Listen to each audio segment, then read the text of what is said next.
மாங்காடு என்ற கிராமத்தில் முத்து என்ற வியாபாரி இருந்தான். அவன் குழந்தைகளுக்கான விளையாட்டுப் பொருட்கள் மற்றும் தின்பண்டங்களை விற்று வந்தான். அவன் தானே தன்னுடைய வீட்டில் தயாரித்த ஒரு வகை இனிப்பு பண்டங்களை விற்கலானான். அது பார்ப்பதற்கு அழகாகவும் வண்ண வண்ண வகைகளிலும் இருந்தது. கவர்ச்சியாக இருந்த அந்த இனிப்பு பண்டத்தை கிராமத்து குழந்தைகள் விரும்பி வாங்கி சாப்பிட்டு வந்தார்கள். இனிப்பு பண்டத்தை சாப்பிட்ட குழந்தைகளின் ஆரோக்கியமும் பாதிக்கப்பட்டன. இது குழந்தைகளுக்கோ பெற்றோர்களுக்கோ தெரியாது. மேலும் குழந்தைகள் வியாபாரி மாரிமுத்து தயாரிக்கும் இனிப்பு பண்டத்தை வாங்கி சாப்பிட்டதன் காரணமாக குழந்தைகளினுடைய உடல் பெரிதும் மோசமானது. பெற்றோர்கள் குழந்தைகளை மருத்துவமனையில் சேர்த்தனர். மருத்துவர்கள் நோய் தொற்றுக்கான காரணம் இனிப்பு பண்டத்தில் பூசியுள்ள ரசாயனம் நிறைந்த வண்ணம் என்று கண்டறிந்தனர். வியாபாரி மாரிமுத்துவினுடைய நண்பன் மதன் பலமுறை தன்னுடைய நண்பனிடம் இது வேண்டாம், குழந்தைகளுக்கு கேடு விளைவிக்கும், இந்த பண்டத்தை விற்காதே என்று நற்புத்தி கூறினான். ஆனாலும் முத்து குழந்தைகளுக்கு கேடு விளைவித்தால் எனக்கு என்ன, எனக்கு வியாபாரம்தான் முக்கியம் என்று சொல்வான். இந்த செய்தி மாவட்ட ஆட்சியாளருடைய கவனத்திற்கு சென்றது.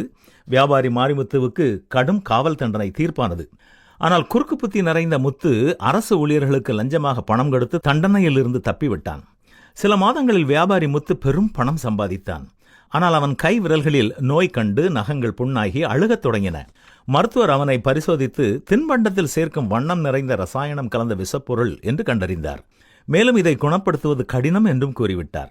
வியாபாரி மாரிமுத்துவினுடைய நண்பன் மதன் அவனை பார்க்க வந்தான். நண்பனின் நிலைமையை கண்டு மிகவும் வருந்தினான். முத்து, நான் சொல்லுகிறேன் என்று வருத்தப்படாதே. அரசு அளித்த குற்றத்திற்கான தண்டனையிலிருந்து நீ தப்பித்து விட்டாய். மனசாட்சியை கொண்டு நீயே தப்பு செய்தாய். அதற்கு தண்டனையை நீ அனுபவித்தே தீர வேண்டும். உப்பை தின்றவன் தண்ணீரை குடித்துத்தான் தாகத்தை தீர்த்து கொள்ள முடியும். அதுபோல தப்பு செய்கிறவர்களும் தண்டனை அடைந்தே ஆக வேண்டும் என்று கூறினான். இனிமேல் அதை நான் செய்ய மாட்டேன் என்று அன்றே தீர்மானித்தான் முத்து. பரிசுத்த வேதம் நம்மை எப்படி எச்சரிக்கிறது என்று தெரியுமா? மோசம் போகாதிருங்கள். தேவன் நம்மை பரியாசம் பண்ண ஒட்டார். மனுஷன் எதை விதைக்கிறானோ அதையே அறுப்பான். நன்மை செய்கிறதில் சோர்ந்து போகாமல் இருப்போமாக என்றுதான் வேதமும் நமக்கு கற்றுக் கொடுக்கிறது. நன்மை செய்வோமா?